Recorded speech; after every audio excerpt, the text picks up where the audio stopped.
कक्षा 11 हिंदी। मैं आर.एस. प्रसाद सर। आज आप लोगों को पाठ 3 अपू के साथ 2.5 साल कराने जा रहा हूँ, जो कि सत्यजीत राय द्वारा लिखा गया। पहले चलते हैं, इनका थोड़ा परिचय देख लेते हैं। तो ये हैं सत्यजीत राय। जन्म कहाँ हुआ देख ले, सन 1921, कोलकाता, पश्चिम बंगाल। प्रमुख फिल्में कौन कौन सी इन्होंने की है देखिए, अपराजिता है, अपू का संसार, जल सागर, देवी चारुलता, महानगर, गोपी गायन, बाका बायन, पाथेर पांचाली बांग्ला, शतरंज के खिलाड़ी, सदगति हिंदी है। प्रमुख रचनाएं देख लेते हैं जरा। ये प्रो शंकु के कारनामे, सोने का किला, जहांगीर की स्वर्ण मुद्रा, बादशाही अंगूठी आदि। प्रमुख सम्मान देखिए क्या क्या मिला हुआ इनको। फ्रांस का लेजेंड डी ऑनर, पूरे जीवन की उपलब्धियों पर ऑस्कर और भारत रत्न सहित फिल्म जगत का हर महत्वपूर्ण सम्मान मिला हुआ इनको। मृत्यु सन 1992 में हुई है। तो ये एक पिक्चर का चित्र दिया हुआ है, पाथेर पांचाली। ये चित्र जो है पाथेर पांचाली फिल्म का एक दृश्य दिया हुआ है, इसमें दिखाया गया है। चलिए थोड़ा सा हम जीवन परिचय ले लेते हैं फिर से एक बार। तो यह है भारतीय सिनेमा को कलात्मक ऊंचाई प्रदान करने वाले फिल्मकारों में सत्यजीत राय का नाम अग्रणी है। सत्यजीत राय का जन्म कोलकाता, पश्चिमी बंगाल में 1921 में हुआ था।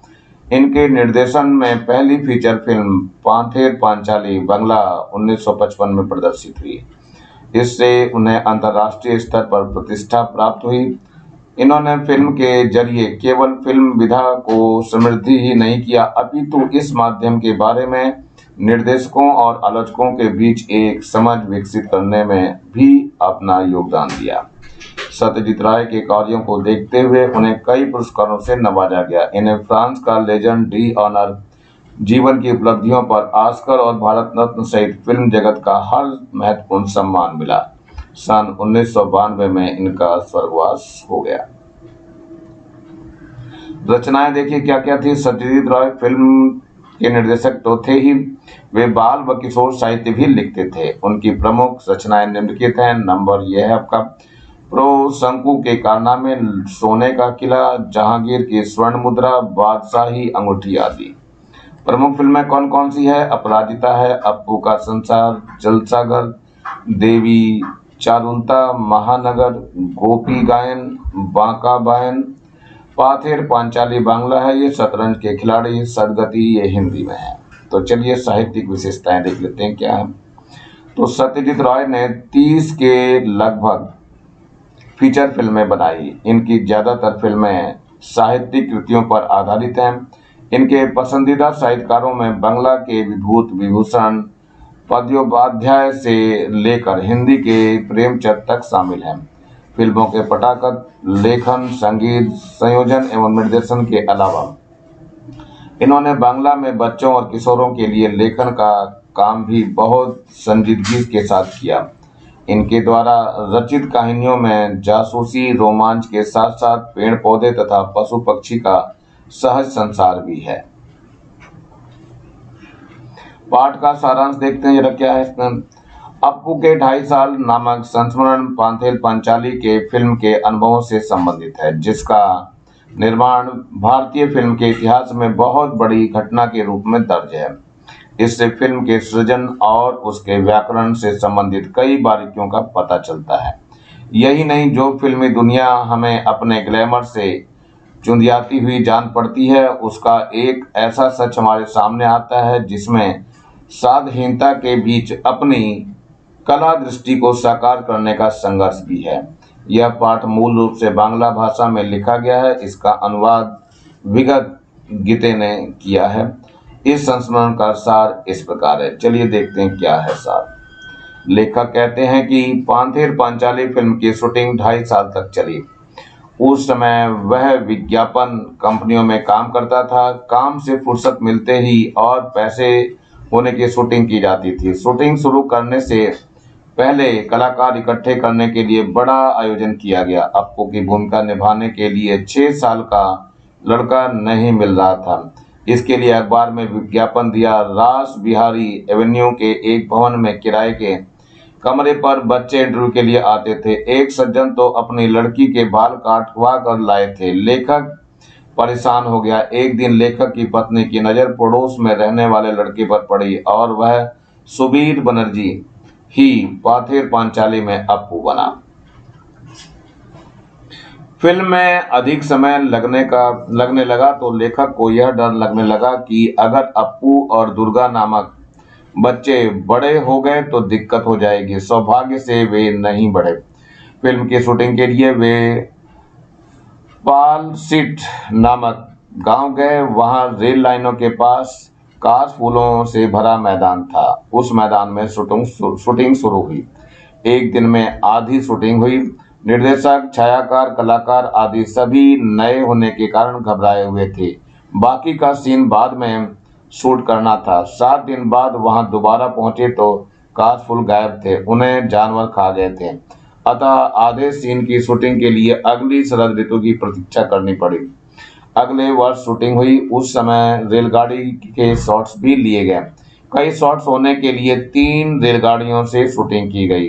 कलाकार दल का एक सदस्य पहले से ही रेलगाड़ी के इंजन में सवार होता था ताकि वह शॉट्स वाले दृश्य में बॉयलर में कोयला डालता जाए और रेलगाड़ी का धुआं निकलता दिख सके। सफेद काशफूलों की पृष्ठभूमि पर काला धुआं अच्छा सीन दिखता है। इस सीन को कोई दर्शक नहीं पहचान पाया। चलिए, लेखक को धन की कमी से कई समस्याएं झेलनी पड़ी। फिल्म में भूलो नामक कुत्ते के लिए गांव का कुत्ता लिया गया। दृश्य में कुत्ते को भात खिलाते हुए दिखाया जाना था, परंतु जैसे यह शॉट शुरू होने को था, सूरज की रोशनी व पैसे दोनों ही खत्म हो गए। 6 महीने बाद पैसे इकट्ठे करके बारडोल गांव पहुंचे तो पता चला कि वह कुत्ता मर गया था। फिर भूलो जैसे दिखाने वाला कुत्ता पकड़ा गया और उससे फिल्म की शूटिंग पूरी की गई। लेखक को आदमी के संदर्भ में भी यही समस्या हुई। फिल्म में मिठाई बेचने वाला है श्रीनिवास। अप्पू व दुर्गा के पास पैसे नहीं थे। वे मुखर्जी के घर गए जो उससे मिठाई खरीदेंगे और बच्चे मिठाई खरीदते देखकर ही खुश होंगे।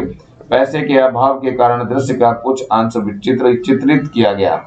बाद में वहां पहुंचे तो श्रीनिवास का देहांत हो चुका था।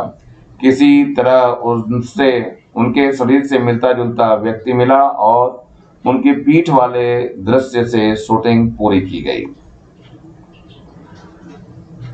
श्रीनिवास के सीन में भूलो कुत्ते के कारण भी परेशानी हुई। एक खास सीन में दुर्गा व अप्पू को मिठाई वाले के पीछे दौड़ना होता है तथा उसी समय झुरमुट में बैठे भूलो कुत्ते को भी छलांग लगाकर दौड़ना होता है। भूलो प्रशिक्षित नहीं था, अतः वह मालिक की आज्ञा को नहीं मान रहा था। अंत में दुर्गा के हाथ में थोड़ी मिठाई छिपा कुत्ते को दिखाकर दौड़ने की योजना से शूटिंग पूरी की गई। बारिश के दृश्य की चित्रित करने में पैसे का अभाव परेशान करता था। बरसात में पैसे नहीं थे। अक्टूबर में बारिश की संभावना कम थी। वे हर रोज देहात में बारिश का इंतजार करते। एक दिन शरद ऋतु में बादल आए और धुआंधार बारिश हुई। दुर्गा व अप्पू ने बारिश में भीगने का सीन किया।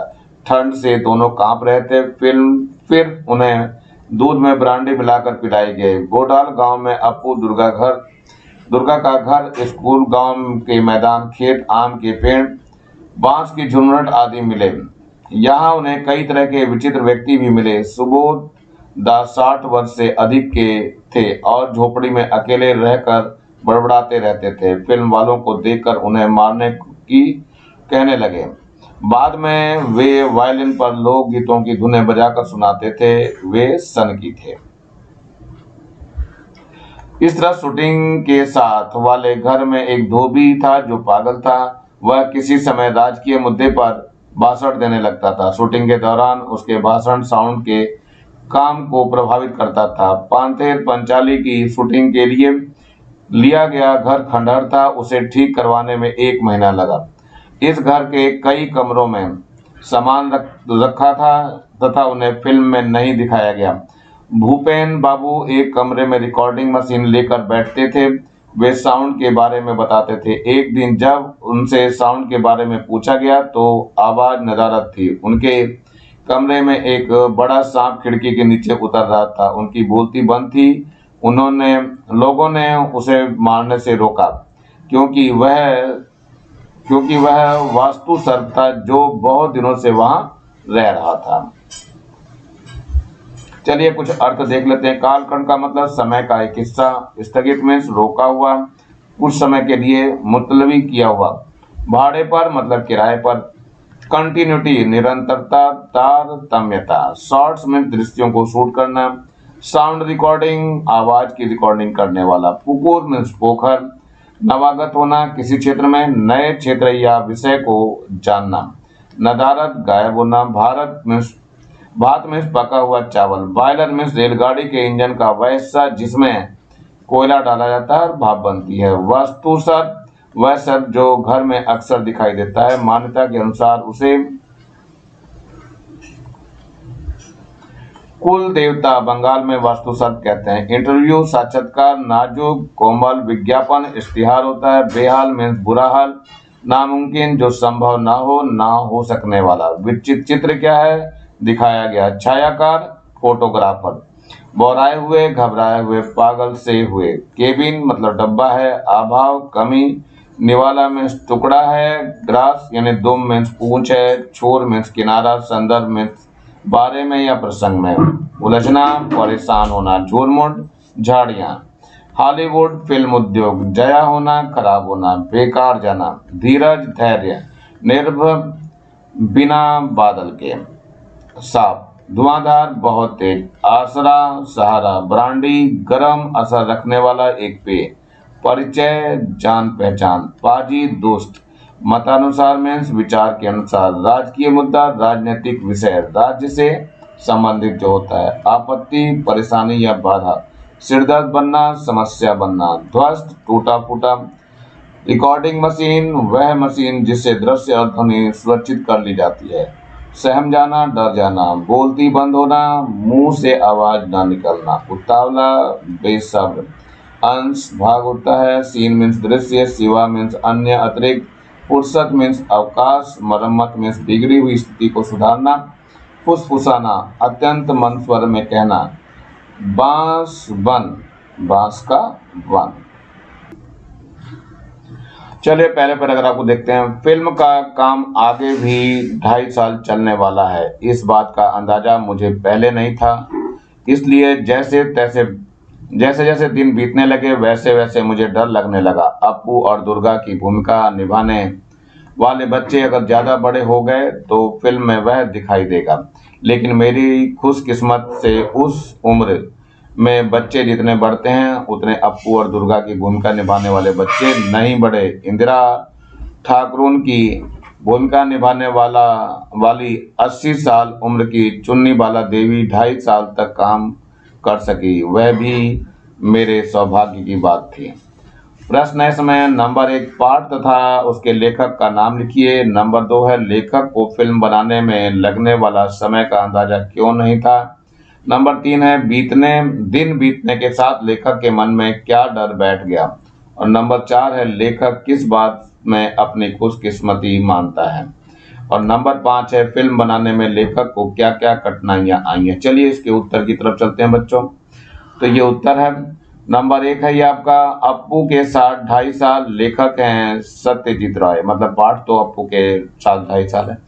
नंबर दूसरे का आंसर है लेखक को फिल्म बनाने के दौरान आने वाली विभिन्न संकटों के बारे में ज्ञान नहीं था, न तो उसे बार बार खत्म हो जाने वाले धन के बारे में एहसास था, न ही पात्रों के रंग रूप के आने जाने वाले अंतर का कोई अंदाजा था। शूटिंग के दौरान कितने ही दृश्य तथा पात्र बदलने पड़ेंगे, उनकी प्रतीक्षा में कितना समय लगेगा, इसका भी बोध नहीं था। नंबर 3 जैसे जैसे दिन बीतने लगे लेखक के मन में यह डर बैठने लगा कि कहीं बढ़ती हुई उम्र के किशोर इस बच्चे इस दौरान बड़े और लंबे तो नहीं हो जाएंगे। यदि ऐसा हुआ तो दर्शकों को उन्हें पहचानने में भी परेशानी हो जाएगी। अगला है लेखक इस बात में अपनी खुशकिस्मत मानता है कि फिल्म निर्माण के 2.5 साल लंबे समय में फिल्म के मुख्य पात्र अप्पू और दुर्गा के शरीर में कोई खास परिवर्तन नहीं हुआ। उनकी बढ़ती उम्र थी, अतः इस दौरान उनकी लंबाई तथा संरचना में परिवर्तन हो सकता था। 80 साल की चुन्नी बाला देवी भी इस दौरान मर सकती थी, परंतु सौभाग्य से ऐसा नहीं हुआ। नंबर 5 का आंसर है फिल्म बनने के दौरान लेखक को निम्नलिखित कठिनाइयां आई। नंबर 1, बार बार धन की तंगी हुई। नंबर 2, शूटिंग में आवश्यकता से बहुत अधिक समय लगा। नंबर 3, पात्रों के बदलने या मृत्यु होने का खतरा मंडराता रहा। नंबर 2 पे आ जाइए, क्या है ये?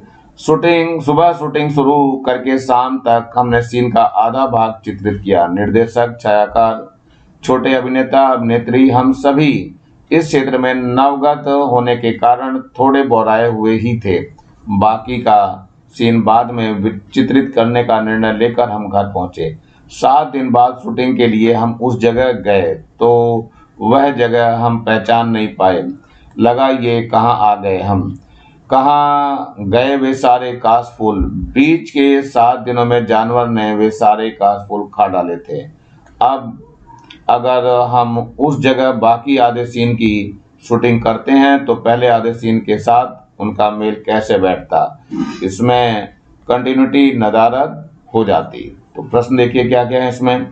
पाठ तथा उसके लेखक का नाम लिखिए। तो नंबर 2 देखो, नया स्थान होने के कारण फिल्म निर्माता दल के सामने क्या कठिनाई आती है। नंबर 3 है आधा सीन अगली बार शूट करना क्यों तय किया गया, उसमें क्या कठिनाई आई। और नंबर 4 है काश फूलों के बिना शूटिंग करने में क्या कठिनाई आ सकती थी। इन सभी के उत्तर की तरफ चलते हैं हम लोग। तो ये उत्तर है आपका, पहला है पाठ इसका है अप्पू के 2.5 साल, अप्पू के साथ 2.5 साल, और लेखक सत्यजीत राय। नंबर 2 का आंसर है फिल्म निर्माता दल नए स्थान पर अनेक प्रकार की कठिनाइयां अनुभव करता है। स्थान से परिचय न होने के कारण हर काम की जगह तय नहीं होती। दृश्य कहां से शुरू होगा, कैमरे वाला और तकनीशियन कहां बैठेंगे, यह तय नहीं हो पाता। उधर गांववासी कुतूहल के कारण आसपास आ धमकते हैं, उनसे निपटना बहुत कठिन होता है। इस कारण फिल्म निर्माता प्रायः बौराए हुए से रहते हैं। नंबर 3 है रेलगाड़ी का दृश्य बहुत लंबा था, वह एक दिन में पूरा शूट नहीं हो सकता था, इसलिए आधा दृश्य करने के बाद यह तय किया गया कि अगला दृश्य अगले सप्ताह शूट किया जाएगा। अगले सप्ताह उससे भी बड़ी कठिनाई सामने आई। वहां जाकर देखा कि सारे काशफूल गायब हैं, उन्हें जानवर खा गए हैं। वह दृश्य अगले वर्ष पूरा हो सका जब दोबारा काशफूल आ गए। नंबर 4, यदि काशफूलों के बिना शेष आधा दृश्य शूट कर लिया गया होता तो फिल्म में निरंतरता न आ पाती, दो दृश्यों में आपसी तालमेल न बैठ पाता। नंबर 3 पैराग्राफ है ये, उस सीन के बाकी अंश की शूटिंग हमने उसके अगले साल शरद ऋतु में फिर से वह मैदान काशफूलों से भर गया तब की। उसी समय रेलगाड़ी के भी शॉट्स लिए गए, लेकिन रेलगाड़ी के इतने शॉट्स थे कि एक रेलगाड़ी से काम नहीं चला। एक के बाद एक 3 रेलगाड़ियों को हमने शूटिंग के लिए इस्तेमाल किया। सुबह से लेकर दोपहर तक कितनी रेलगाड़ियां उस लाइन पर से जाती हैं, यह पहले ही टाइम टेबल देखकर जान लिया जाता था। हर एक ट्रेन एक ही दिशा से आने वाली थी। जिस स्टेशन से वे रेलगाड़ियां आने वाली थी उस स्टेशन पर हमारी टीम के अनिल बाबू थे। रेलगाड़ी स्टेशन से निकलते समय अनिल बाबू भी इंजन ड्राइवर की केबिन में चढ़ते थे, क्योंकि गाड़ी के शूटिंग की जगह के पास आते ही बॉयलर में कोयला डालना जरूरी था ताकि काला धुआं निकले। सफेद काशफूलों की पृष्ठभूमि पर अगर काला धुआं नहीं आया तो दृश्य कैसे अच्छा लगेगा। प्रश्न देखिए क्या है। नंबर 1, पाठ तथा लेखक, उसके लेखक का नाम लिखिए। ये तो पहला प्रश्न रहता है ये बच्चों, इसको हमेशा ध्यान रखना। नंबर 2 है सीन के बाकी अंश की शूटिंग शरद ऋतु में ही क्यों की गई। नंबर 3 है रेलगाड़ी के दृश्य का अंकन करने में मुख्य रूप से क्या कठिनाइयां सामने आई। और नंबर 4 है इंजन से काला धुआं निकलता दिखाने के लिए क्या प्रतिबंध किया गया। तो उत्तर की तरफ चलते हैं। तो ये उत्तर है बच्चों। नंबर 1 है पाठ तो हमारा है वही अप्पू के 2.5 साल, अप्पू के साथ 2.5 साल। लेखक हैं सत्यजीत राय। नंबर 2 का आंसर देखते हैं। रेलगाड़ी वाले दृश्य का आधा भाग शूट करते समय वहां काशफूलों से भरा हुआ मैदान था। दोबारा जब शूटिंग करने गए तो वहां से काशफूल गायब हो चुके थे, अतः उसे पूरा करने के लिए शरद ऋतु की प्रतीक्षा की गई ताकि काशफूल फिर से उग आएं और सीन में निरंतरता तथा एकरूपता बनी रहे। नंबर 3, रेलगाड़ी के अनेक दृश्य शूट करने थे। एक रेलगाड़ी से सारे शॉट्स नहीं लिए जा सकते थे, इसलिए तीन तीन रेलगाड़ियों के शॉट्स लिए गए। पूरे कलाकार दल को गाड़ी आने पर शॉट्स के लिए तैयार रहना पड़ता था। अनिल बाबू तो हर गाड़ी के ड्राइवर के केबिन में ही बैठना पड़ता था ताकि वह दृश्य शुरू होने से पहले बॉयलर में कोयला डाल सके। नंबर 4 है, रेलगाड़ी से काला धुआं निकलता दिखाई देने के लिए अनिल बाबू गाड़ी के ड्राइवर के साथ के केबिन में बैठते थे। शॉट की जगह आने से पहले वे बॉयलर में कोयला डालते थे जिससे गाड़ी में से धुआं निकलता था। सफेद काशफूलों की पृष्ठभूमि में यह काला धुआं बहुत मनमोहक जान पड़ता था। नंबर 4 पैराग्राफ है, रास बिहारी एवेन्यू की एक बिल्डिंग में मैंने एक कमरा भाड़े पर लिया था। वहां पर बच्चे इंटरव्यू के लिए आते थे। बहुत से लड़के आए लेकिन अप्पू की भूमिका के लिए मुझे जिस तरह का लड़का चाहिए था वैसा एक भी नहीं था। एक दिन एक लड़का आया, उसकी गर्दन पर लगा पाउडर देखकर मुझे शक हुआ। नाम पूछने पर नाजुक आवाज में वह बोला, टिया। उसके साथ आए उसके पिताजी से मैंने पूछा, क्या अभी अभी इसके बाल कटवा कर यहाँ लाए हैं? वे सज्जन पकड़े गए, सच छिपा नहीं सके, बोले, असल में यह मेरी बेटी है। अप्पू की भूमिका मिलने की आशा से इसके बाल कटवा कर आपके यहाँ ले आया हूँ। प्रश्न देखिए क्या क्या है इसमें। नंबर 1, लेखक कहाँ और क्यों रहता था। नंबर 2, लड़के किसकी भूमिका के लिए इंटरव्यू देने आते थे। नंबर 3, एक दिन कैसा लड़का आया, उसने अपना क्या नाम बताया। नंबर 4, टिया नाम सुनकर लेखक को क्या आशंका हुई। नंबर 5, लड़के के पिता ने लेखक यानी फिल्मकार के प्रश्नों का क्या उत्तर दिया। चलिए इन सभी के उत्तर पाते हैं हम लोग। तो यह है पहले उत्तर। नंबर 1, लेखक रास बिहारी एवेन्यू की एक बिल्डिंग में किराए का कमरा लेकर रहता था। वहां वह फिल्म में काम करने के लिए बच्चों के इंटरव्यू लेता था। नंबर 2, पाथेर पंचाली फिल्म में अप्पू नामक किरदार के लिए 6 वर्षीय लड़के की आवश्यकता थी। लड़के अप्पू की भूमिका के लिए इंटरव्यू देने आते थे। नंबर 3 का उत्तर है, एक दिन एक ऐसा लड़का आया जिसकी गर्दन पर पाउडर लगे हुए थे। फिल्मकार ने जब उससे नाम पूछा तब उसने नाजुक आवाज में अपना नाम टिया बताया। नंबर 4 का उत्तर है, लड़के की गर्दन पर पाउडर लगा था और उसके बाल ताजे ताजे कटे हुए लग रहे थे। नाम पूछने पर नाजुक आवाज में टिया जब उसने कहा तब लेखक को उसके लड़की होने की आशंका हुई। नंबर 5 का उत्तर है, लड़के के पिता ने कहा, असल में यह मेरी बेटी है। अप्पू की भूमिका मिलने की आशा से इसके बाल कटवा कर आपके यहाँ ले आया हूँ। नंबर 5वें पैराग्राफ में देखिए क्या है ये। 6 महीने बाद फिर से पैसे इकट्ठा होने पर हम बोडला गांव में उस सीन का बाकी अंश चित्रित करने के लिए गए, लेकिन वहां जाने पर समाचार मिला कि भूलो कुत्ता अब इस दुनिया में नहीं है। अब क्या होगा? खबर मिली कि भूलो जैसा दिखने वाला और एक कुत्ता गांव में है। अब लाओ पकड़ के उस कुत्ते को। सचमुच यह कुत्ता भूलो जैसा ही दिखता था। वह भूलो से बहुत ही मिलता जुलता था। उसके शरीर का रंग तो भूलो जैसा बादामी था ही, उसकी दुम का छोर भी भूलो के दुम की छोर जैसा ही सफेद था। आखिर यह फेंका हुआ भात उसने खाया और हमारे उस दृश्य की शूटिंग पूरी हुई। फिल्म देखते समय यह बात किसी के ध्यान में नहीं आती कि एक ही सीन में हमने भूलो की भूमिका में 2 अलग अलग कुत्तों से काम लिया है। प्रश्न है नंबर 1, भूलों की भूमिका में 2 अलग अलग कुत्तों को क्यों लेना पड़ा। नंबर 2, भूलों तथा दूसरे कुत्तों में क्या समानता थी। नंबर 3, फिल्म देखने पर दर्शकों को किस बात का पता नहीं चला। चलिए उत्तर की तरफ बढ़ते हैं। तो ये उत्तर है नंबर 1, फिल्म में भूलों की भूमिका निभाने वाले कुत्ते की धन के अभाव में फिल्म की शूटिंग रुकने के दौरान मृत्यु हो गई थी। इसलिए जब 6 महीने बाद पुनः शूटिंग हुई तो नए कुत्ते को भूलों की भूमिका में लेना पड़ा। नंबर 2, भूलो कुत्ते से गांव का दूसरा कुत्ता बहुत मिलता जुलता था। उसके शरीर का रंग भूलो जैसा ही बादामी एवं दुम का छोर भी सफेद था। इस तरह दोनों में काफी समानता थी। नंबर 3 है, फिल्म देखने पर दर्शकों को यह पता नहीं चल पाता कि सीन में कुत्ते को बदल दिया गया है। दोनों में इतनी समानता थी कि लोग उनमें कोई अंतर महसूस नहीं कर पाए।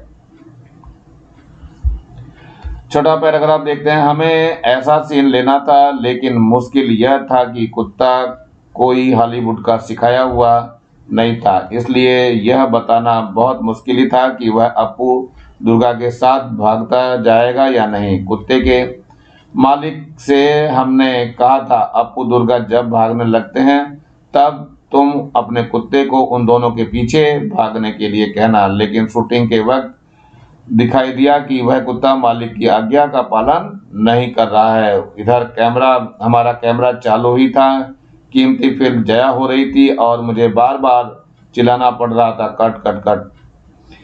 अब यहाँ धीरज रखने के सिवाय दूसरा उपाय नहीं था। अगर कुत्ता बच्चों के बीच दौड़ा तो ही वह उनका पालतू कुत्ता लग सकता था। आखिर मैंने दुर्गा के साथ में थोड़ी मिठाई छिपाने के लिए कहा और वह कुत्ते को दिखाकर दौड़ने को कहा। इस बार कुत्ता उसके पीछे भागा और हमें हमारी इच्छा के अनुसार शॉट मिला। प्रश्न है नंबर 1, कुत्ता कोई हॉलीवुड का सिखाया हुआ नहीं था का क्या तात्पर्य है। नंबर 2, लेखक को बार बार चिल्लाना क्यों पड़ रहा था। नंबर 3 है, लेखक ने अपनी इच्छा के अनुसार शॉट कैसे लिया। तो उत्तर देखते हैं बच्चों। नंबर 1 है, लेखक के कहने का तात्पर्य है कि हॉलीवुड में जानवरों को प्रशिक्षित करके ही उनका प्रयोग किया जाता है। इससे वे ट्रेनर की आज्ञा का पालन करते हैं, परंतु लेखक के पास ऐसी कोई सुविधा नहीं थी। उसे गांव के स्थानीय कुत्ते से फिल्म की शूटिंग पूरी करानी थी, अतः उस कुत्ते से इच्छित कार्य नहीं करवाया जा सकता। दूसरा है उत्तर, लेखक कुत्ते से के भागने का सीन शूट कर रहा था, परंतु कुत्ता वांछित प्रतिक्रिया ही नहीं दिखा रहा था। कैमरा चालू होने से कीमती फिल्म की बर्बादी हो रही थी, इस कारण लेखक को बार बार कट कट चिल्लाना पड़ रहा था। अगले प्रश्न का उत्तर है, भूलो कुत्ता अपू व दुर्गा के पीछे नहीं दौड़ रहा था। अंत में लेखक ने दुर्गा से अपने हाथ में थोड़ी मिठाई छुपाने तथा कुत्ते को दिखाकर दौड़ने को कहा। यह युक्ति काम आई और लेखक को अपनी इच्छा अनुसार शॉट मिल गया। अगला पैराग्राफ है, देखो, पैसों की कमी के कारण बारिश का दृश्य चित्रित करने में बहुत मुश्किल आई थी। बरसात के दिन आए और गए, लेकिन हमारे पास पैसे नहीं थे, इस कारण शूटिंग बंद करनी पड़ी। आखिर जब हाथ में पैसे आए तब अक्टूबर का महीना शुरू हुआ था। शरद ऋतु में निरभ्र आकाश के दिनों में भी शायद बरसात होगी। इस आशा से मैं अपू और दुर्गा की भूमिका करने वाले बच्चे, कैमरा और टेक्नीशियन को साथ लेकर हर रोज देहात में जाकर बैठा रहता था। आकाश में एक भी काला बादल दिखाई दिया तो मुझे लगता था कि बरसात होगी। मैं इच्छा करता वह बादल बहुत बड़ा हो जाए और बरसने लगे। तो प्रश्न देखिए इसमें क्या क्या। नंबर 1, लेखक के सामने क्या समस्या थी। नंबर 2 है, लेखक हर रोज देहात में क्यों जाकर बैठता था। नंबर 3, लेखक कृति के नियम के विपरीत क्या कामना कर रहा था और क्यों। तो उत्तर पे चलते हैं बच्चों। तो उत्तर है नंबर 1, लेखक के पास पैसे की कमी थी और उसे बारिश का दृश्य चित्रित करना था। बरसात के मौसम में पैसे न होने के कारण वह शूटिंग नहीं कर पाए। नंबर 2 पे देख लिया आंसर इसका क्या है, लेखक को बारिश का दृश्य शूट करना था। अक्टूबर में पैसे होने के बाद वह कलाकारों व तकनीशियनों के साथ देहात में जाकर बैठ जाता था और बारिश का इंतजार करता था। नंबर 3 का आंसर देखो क्या है, लेखक को जब भी आकाश में बादल दिखाई देता तो उसे लगता जैसे बारिश होने वाली है और वह कामना करने लगता कि यह बादल बहुत बड़ा होकर बरसने लग जाए, जिससे वर्षा ऋतु के उस दृश्य को वह सरल एवं स्वाभाविक लगने के साथ साथ फिल्मा सके। अगला है पैराग्राफ, इसमें एक कमरे में रिकॉर्डिंग मशीन लेकर हमारे साउंड रिकॉर्डिंग भूपेश बाबू बैठा करते थे। हम शूटिंग के वक्त उन्हें देख नहीं सकते थे, फिर भी उनकी आवाज सुन सकते थे। हर शॉट के बाद हम उनसे पूछते थे, साउंड ठीक है ना। भूपेन बाबू इस पर हाँ या ना का जवाब करते थे। एक दिन शॉट के बाद मैंने साउंड के बारे में उनसे सवाल किया, लेकिन कुछ भी जवाब नहीं आया। फिर एक बार पूछा, भूपेन बाबू साउंड ठीक है ना। इस पर एक बड़ा सा सांप उस कमरे की खिड़की से नीचे उतर रहा था। वह सांप देखकर भूपेन बाबू सहम गए थे और उनकी बोलती बंद हो गई थी। वह सांप हमने वहां आने पर कुछ ही दिनों के बाद देखा था। उसे मार डालने की इच्छा होने पर भी स्थानीय लोगों के मना करने के कारण हम उसे मार नहीं सके, परंतु वह वास्तुशर्त था और बहुत दिनों से वहां रह रहा था। प्रश्न देखिए इसमें कौन कौन से। नंबर 1 है साउंड रिकॉर्डिंग कौन थे, निर्देशक उनसे किस प्रकार बातचीत करता था। नंबर 2 है लेखक के पूछने पर भी भूपेन बाबू ने जवाब क्यों नहीं दिया। और नंबर 3 है घर में घुसे सांप को क्यों नहीं मारा गया। तो उत्तर पे चलते हैं बच्चों जरा। ये उत्तर है नंबर 1 का उत्तर है आवाज को रिकॉर्डिंग करने वाले टेक्नीशियन अर्थात भूपेन बाबू थे, जो रिकॉर्डिंग की मशीन लेकर दूसरे कमरे में बैठा करते थे। प्रत्येक निर्देशक प्रत्येक शॉट के बाद उनसे साउंड के विषय में पूछते थे, जिसका जवाब वे केवल हाँ या ना में देते थे। इस प्रकार वे दोनों आपस में बातें किया करते थे। नंबर 2 का आंसर है लेखक ने शॉट पूरा होने के बाद भूपेन बाबू से पूछा शॉट में आवाज तो ठीक से रिकॉर्ड हो गया है ना, लेकिन भूपेन बाबू ने प्रश्न का कोई जवाब नहीं दिया, क्योंकि उनके कमरे की खिड़की से एक सांप नीचे की ओर उतर रहा था, जिसे देखकर वे बुरी तरह डर गए थे और मुंह से कोई आवाज नहीं निकाल पा रहे थे। नंबर 3 है लेखक को वहां के स्थानीय लोगों ने बताया कि घर में घुसा हुआ सांप सामान्य सांप नहीं है, बल्कि कुल देवता है, जिससे बंगला में वस्तु सर्प कहा जाता है। इस प्रकार स्थानीय लोगों द्वारा सांप को मारने से मना करने के कारण उन्होंने सांप को नहीं मारा। चलिए प्रश्न उत्तरों की तरफ चलते हैं। ये पथेर पांचाली फिल्म की शूटिंग का काम 2.5 साल तक क्यों चला। तो उत्तर है बच्चों पथेर पांचाली फिल्म की शूटिंग का काम 2.5 साल तक इसलिए नहीं चला क्योंकि नंबर 1 लेखक एवं विज्ञान कंपनी में नौकरी करता था, इसलिए समय कम मिल पाता था। नंबर 2 धन का अभाव बना रहता था, पैसे इकट्ठे होने के बाद ही वह शूटिंग करता था। नंबर 3 तकनीकी के पिछड़ेपन के कारण बीच बीच में पात्रों स्थान आदि की समस्याएं आ जाती थी। अगला प्रश्न है अब अगर हम उस जगह बाकी आधे सीन शूट करते तो पहले आधे सीन के साथ उसका मेल कैसे बैठता, इसमें से कंटिन्यूटी नदारद हो जाती। इस कथन के पीछे क्या भाव है। तो उत्तर देखते हैं बच्चों। इसके पीछे भाव यह है कि कोई भी फिल्म हमें तभी प्रभावित कर पाती है जब उसमें निरंतरता हो। यदि एक दृश्य में एक ही एक रूपता नहीं होती है तो फिल्म कैसे चल पाती, दर्शक भ्रमित हो जाते। पथेर पांचाली फिल्म में काश फूलों के साथ शूटिंग पूरी करनी थी, परंतु 1 सप्ताह के अंतराल में पशु उन्हें खा गए, अतः उसी पृष्ठभूमि में दृश्य चित्रित करने के लिए 1 वर्ष का इंतजार करना पड़ा। यदि यह आधा दृश्य काश फूलों के बिना चित्रित किया जाता तो दृश्य में निरंतरता नहीं बन पाती। चलिए अगला प्रश्न है किन 2 दृश्यों में दर्शक यह नहीं पहचान पाते कि उनकी शूटिंग में कोई तरकीब अपनाई गई है। तो उत्तर है बच्चों प्रथम दृश्य की बात कर लेते हैं। इस दृश्य में भूलो नामक कुत्ते को अपू की मां द्वारा गमले में डाले गए भात को खाते हुए चित्रित करना था, परंतु सूर्य के अस्त होने तथा पैसे खत्म होने के कारण यह दृश्य चित्रित न हो सका। 6 महीने बाद पुनः उस स्थान पर लिखा गया, तब तक उस कुत्ते की मौत हो चुकी थी। काफी प्रयास के बाद उससे मिलता जुलता कुत्ता मिला और उसी के भात खाते हुए दृश्य को फिल्माया गया। यह दृश्य इतना स्वाभाविक था कि कोई भी दर्शक उसे पहचान नहीं पाया। दूसरा दृश्य देखो, इस दृश्य में श्रीनिवास नामक व्यक्ति मिठाई वाले की भूमिका निभा रहा था। बीच में शूटिंग रोकनी पड़ी। दोबारा उस स्थान पर जाने से पता चला कि उस व्यक्ति का देहांत हो गया है। फिर लेखक ने उससे मिलते जुलते व्यक्ति को लेकर बाकी दृश्य फिल्माया। पहला श्रीनिवास बांस वन से बाहर आता है और दूसरा श्रीनिवास कैमरे की ओर पीट करके मुखर्जी के घर के गेट में अंदर जाता है। इस प्रकार इस दृश्य में दर्शक अलग अलग कलाकारों को पहचान नहीं पाते। प्रश्न अगला है भूलों की जगह दूसरा कुत्ता क्यों लिया गया, उसने फिल्म के किस दृश्य को पूरा किया। तो उत्तर है भूलों की मृत्यु हो गई थी, इस कारण उससे मिलता जुलता कुत्ता लाया गया। फिल्म का दृश्य इस प्रकार था कि अप्पू की मां उसे भात खिलाती थी। अप्पू तीर कमान से खेलने के लिए उतावला था। भात खाते खाते वह तीर छोड़ता तथा उसे लाने के लिए भाग जाता। मां भी उसके पीछे दौड़ती। भूलो कुत्ता वही खड़ा सब कुछ देख रहा है, उसका ध्यान भात की थाली की ओर है। यहाँ तक का दृश्य पहले भूलों पर कुत्ते फिल्माया गया था। भूलो कुत्ते पर फिल्माया गया था। इसके बाद के दृश्य में अप्पू की मां बचा हुआ भात गमले में डाल देती है और वह भात खा जाता है।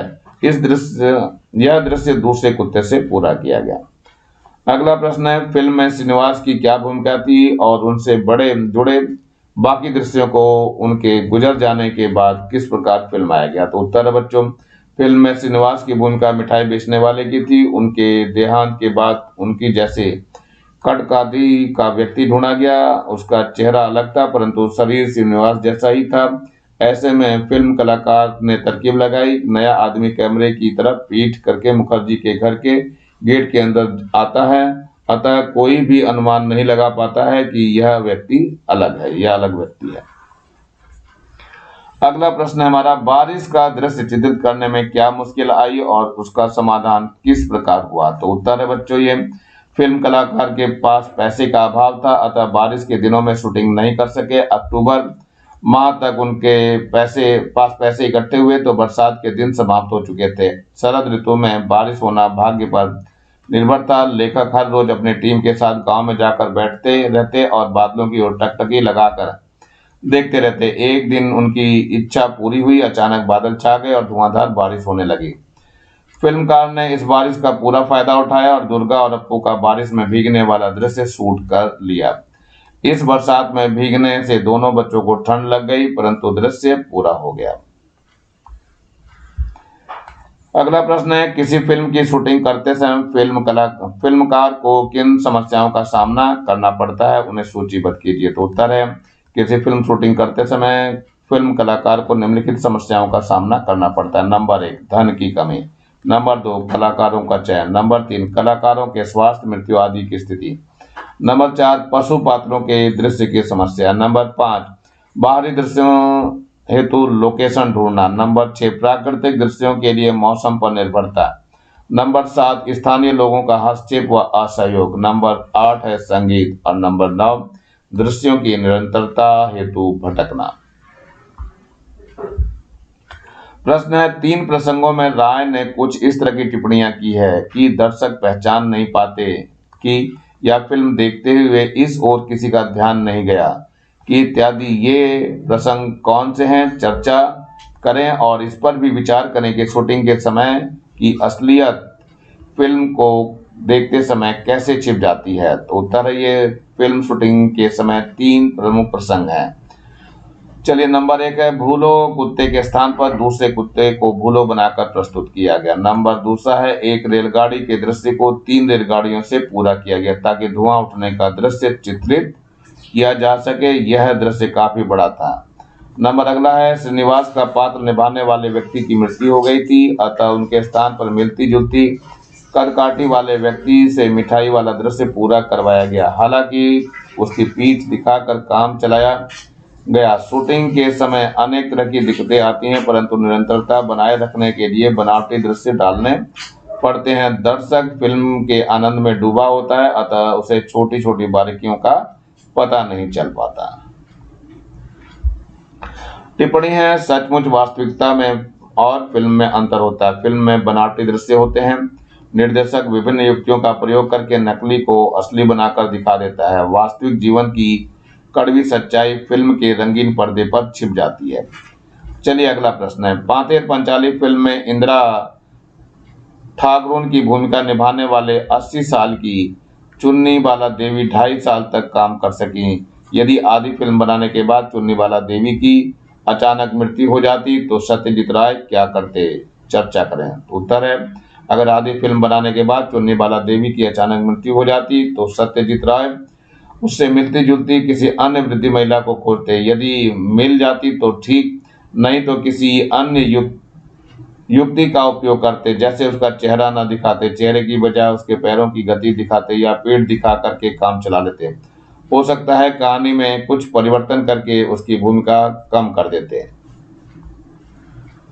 अगला प्रश्न है, पठित पाठ के आधार पर यह कह पाना कहां तक उचित है कि फिल्म को सत्यजीत राय एक कला माध्यम के रूप में देखते हैं, व्यावसायिक माध्यम के रूप में नहीं? तो उत्तर है, ये सत्यजीत राय फिल्म को कला माध्यम के रूप से देखते हैं, व्यावसायिक माध्यम के रूप में नहीं। यदि वे उसे व्यावसायिक माध्यम में मानते तो किसी फिल्म प्रोड्यूसर का पैसा लगवाते। पैसे के कारण सालों साल दृश्य की प्रतीक्षा न करते। बारिश के लिए देहात में भटकने की बजाय स्टूडियो में बने दृश्यों से काम चला लेते। इस संस्मरण में उनकी गहरी निष्ठा देखकर यूं लगता है कि वे इसे कला साधना मानते हैं, पैसा कमाने का माध्यम नहीं मानते। अगला प्रश्न है, हर क्षेत्र में कार्य करने के या व्यवहार करने की अपनी निजी या विशेष प्रकार की शब्दावली होती है। जैसे अप्पू के 2.5 साल पाठ में फिल्म से जुड़े शब्द, शूटिंग, शॉर्ट सीन आदि। फिल्म से जुड़ी शब्दावली में से किन्हीं 10 की सूची बनाइए। चलिए देखिए क्या क्या 10 हैं शब्द। तो उत्तर है इसमें, देखिए पहला है glamour, lights, scene, recording, camera, film, Hollywood, cut, अभिनेता, एक्शन, डबिंग और रोल। चलिए अगला प्रश्न देखते हैं। नीचे दिए गए शब्दों के पर्याय इस पाठ में ढूंढिए और उनका वाक्य में प्रयोग कीजिए। तो ये इश्तिहार है, खुशकिस्मत है, सीन है, वृष्टि है, जमा है। तो पहले नंबर पे हम इश्तिहार देखते हैं। विज्ञापन होता है, आजकल अभिनेता व खिलाड़ी विज्ञापनों में छाए रहते हैं। नंबर 2 है अगला, खुशकिस्मती, सौभाग्य होता है, इसका अर्थ यह मेरा सौभाग्य है कि हम आपके घर पधारे। अगला है सीन का अर्थ है दृश्य, इसका वाक्य प्रयोग, वाह क्या दृश्य है। और घ है वृष्टि, तो इसका अर्थ है बारिश, मुंबई की बारिश ने प्रशासन की पोल खोल दी। और नंबर अगला है जमा, जमा में से इकट्ठा होता है, सामान इकट्ठा कर लो, कल हरिद्वार जाना है। प्रश्न है, सत्यजीत राय एक संवेदनशील निर्देशक हैं, सिद्ध कीजिए। तो उत्तर है बच्चों ये, सत्यजीत राय एक गंभीर एवं उच्च स्तरीय फिल्म निर्देशक हैं। यह तथ्य अंतर्राष्ट्रीय स्तर पर भी मान्य हो चुका है, लेकिन साथ ही वे एक संवेदनशील निर्देशक भी हैं। यह तथ्य उनकी फिल्मों में दर्शाए गए विभिन्न दृश्यों से साबित हो जाता है। फिल्म की कहानी एक पटाखत में मानवीय मूल्यों को मिलने वाली प्राथमिकता फिल्म निर्माता या निर्देशक के दृष्टिकोण को स्पर्श कर देती है, जिसमें सत्यजीत राय अत्यंत समृद्ध हैं। फिल्मों के अतिरिक्त व्यवहारिक जीवन में घटने वाली विभिन्न घटनाएं भी इसका प्रमाण देती हैं। जैसे पाथेर पांचाली की शूटिंग के दौरान बारिश के दृश्य में अप्पू एवं दुर्गा को अत्यधिक ठंड लगने लगी, जिससे वे ठिठुरने लगे। शॉट के तुरंत बाद सत्यजीत राय ने उन्हें ब्रांडी मिलाकर दूध पिलाया, जिससे उन्हें गर्मी मिली और ठंड से राहत, जो उनकी संवेदनशीलता के गुण को स्पष्ट रूप से सबके समक्ष प्रस्तुत करता है। प्रश्न है, आर्थिक अभाव के कारण सत्यजीत राय को किन किन समस्याओं से जूझना पड़ा। तो उत्तर है बच्चों, सत्यजीत राय को आर्थिक अभाव के कारण कई बार फिल्म की शूटिंग स्थगित करनी पड़ी। इस कारण बीच में ही पात्रों का देहांत हो गया। भूलो नामक कुत्ता तथा श्रीनिवास नामक पात्र की मौत शूटिंग चलने के दौरान हो ही गई। प्रश्न अगला है, अप्पू और दुर्गा मिठाई वाले के पीछे पीछे क्यों जाते हैं। तो उत्तर है, अप्पू और दुर्गा के पास पैसे नहीं है, वे गरीब हैं, वे मिठाई खरीदना नहीं चाहते, परंतु वे किसी को मिठाई खरीदता हुआ देखना चाहते हैं। उन्हें पूरा विश्वास है कि मुखर्जी महोदय मिठाई अवश्य खरीदेंगे, इसलिए वे दोनों उनके घर तक मिठाई वाले के पीछे पीछे जाते हैं। अगला प्रश्न है, सत्यजीत राय ने किस दृश्य को सबसे अच्छा कहा और क्यों। उत्तर है, बारिश में भीगते हुए अप्पू तथा दुर्गा के दृश्य को देखकर सत्यजीत राय ने सबसे अच्छा कहा, क्योंकि इस दृश्य में भीगने के कारण वे दोनों सचमुच कांप रहे थे। इसमें ठिठुरने का अभिनय नहीं बल्कि वास्तविकता थी। प्रश्न है, पुराने मकान में शूटिंग करने के कारण सत्यजीत राय को किन किन समस्याओं का सामना करना पड़ा। तो उत्तर है बच्चों, सत्यजीत राय ने फिल्म की शूटिंग करने के लिए एक पुराना मकान किराए पर लिया। इसमें दो बड़ी बड़ी परेशानियां सामने आई। नंबर 1, उस घर की मरम्मत कराने में लगभग 1 महीना लगा, पैसा भी खर्च हुआ। नंबर 2, उस घर के एक कमरे से सांप निकल आया। सांप को देखकर साउंड रिकॉर्डिंग की बोलती बंद हो गई। शेष सभी कलाकार भी अवश्य डर गए होंगे। अगला प्रश्न है, धोबी के कारण सत्यजीत राय को क्या परेशानी उठानी पड़ी, उस समस्या का क्या समाधान निकाला गया। तो उत्तर है ये, सत्यजीत राय जिस घर में शूटिंग करते थे उसके पड़ोस में एक धोबी रहता था, जो थोड़ा सा पागल था। वह कभी भी भाइयों बहनों कहकर किसी राजकीय मुद्दे पर लंबा भाषण देना शुरू कर देता था। शूटिंग के समय उनके ऐसा करने से साउंड रिकॉर्डिंग का काम प्रभावित होता था। इस समस्या का समाधान निकालने के लिए उसके घर वालों ने ही लेखक की सहायता की थी। धोबी के रिश्तेदारों ने उसे ठीक से संभाला, जिसके कारण सत्यजीत राय के फिल्म निर्माण दल को विशेष परेशानी नहीं हुई। यदि उन रिश्तेदारों को ने सत्यजीत राय की मदद न की होती तो वह धोबी सच में एक सिरदर्द बन जाता। चलिए अगला प्रश्न है, सत्यजीत राय ने अप्पू की भूमिका निभाने के लिए कलाकार कैसे ढूंढा? तो उत्तर है, अप्पू की भूमिका निभाने वाले सत्यजीत राय ने एक अखबार में विज्ञापन निकाला। अनेक लड़के आए परंतु चुने न जा सके। अंत में सुबीर बनर्जी नामक एक लड़का पड़ोस में ही मिल गया। लेखक सत्यजीत राय की पत्नी ने उसे तलाशा। अगला प्रश्न है, शूटिंग के लिए सत्यजीत राय को कौन सा गांव अच्छा लगा और क्यों? तो उत्तर है, शूटिंग के लिए सत्यजीत राय को बोडाल गांव इसलिए अच्छा लगा क्योंकि वहां अप्पू दुर्गा का घर, अप्पू का स्कूल, गांव का मैदान, खेत, पुकार, सरोवर, पोखर, आम का पेड़, बांस का झुरमुट आदि सब कुछ आसपास मिल गया। वहां के लोगों से धीरे धीरे परिचय भी गहरा होने लगा और लोग आवश्यकता पड़ने पर सहायता भी करने लगे थे। अगला है, फिल्म निर्माण किसी तपस्या से कम नहीं, सिद्ध कीजिए। तो उत्तर है बच्चों, ये फिल्म का निर्माण किसी तपस्या से कम नहीं, यह बात पूरी तरह सच है। सत्यजीत राय को बारिश की प्रतीक्षा में जिस प्रकार कई दिनों तक देहात में जाकर दल बल सहित बैठना पड़ा, कुत्ते से युक्ति पूर्वक काम लेना पड़ा, मृत पात्रों के विकल्प ढूंढने पड़े, पागलों और सनकियों को सहना पड़ा, इस सब को देखकर लगता है कि यह काम किसी तपस्या से कम नहीं है। अगला प्रश्न है, हॉलीवुड के कुत्ते और सामान्य कुत्ते में क्या अंतर होता है? तो उत्तर है, ये हॉलीवुड का कुत्ता पूरी तरह प्रशिक्षित होता है। वह अपने निर्देशक के इशारों को समझता है, इसलिए वह ठीक समय पर मनुष्यों की तरह प्रतिक्रिया यानी क्रियाकलाप कर लेता है। परंतु सामान्य कुत्तों से अभिनय करवाना कठिन कार्य है। बच्चों, इसी के साथ लेसन समाप्त हो रहा है। आशा करता हूँ आप लोगों को यह लेसन अच्छा लगा होगा। नीचे लाल रंग का बटन दिखाई दे रहा है, इसको दबा के सब्सक्राइब कर लेंगे, मेरे चैनल को लाइक कर लेंगे और कमेंट जरूर करेंगे और ज़्यादा से ज़्यादा बच्चों को शेयर करेंगे जिससे ज़्यादा बच्चों को फायदा हो सके। और इस बेल आइकन को भी दबा लेंगे जिससे मैं नया वीडियो डालूं तो उसका नोटिफिकेशन आप लोगों को तुरंत मिल सके। और इससे डायरेक्ट जुड़ने के लिए सुपर थैंक्स ऐप का आप इस्तेमाल कर सकते हैं। Thank you, have a nice day. इसी के साथ मैं RS प्रसाद सर आज का वीडियो यहीं समाप्त करता हूँ।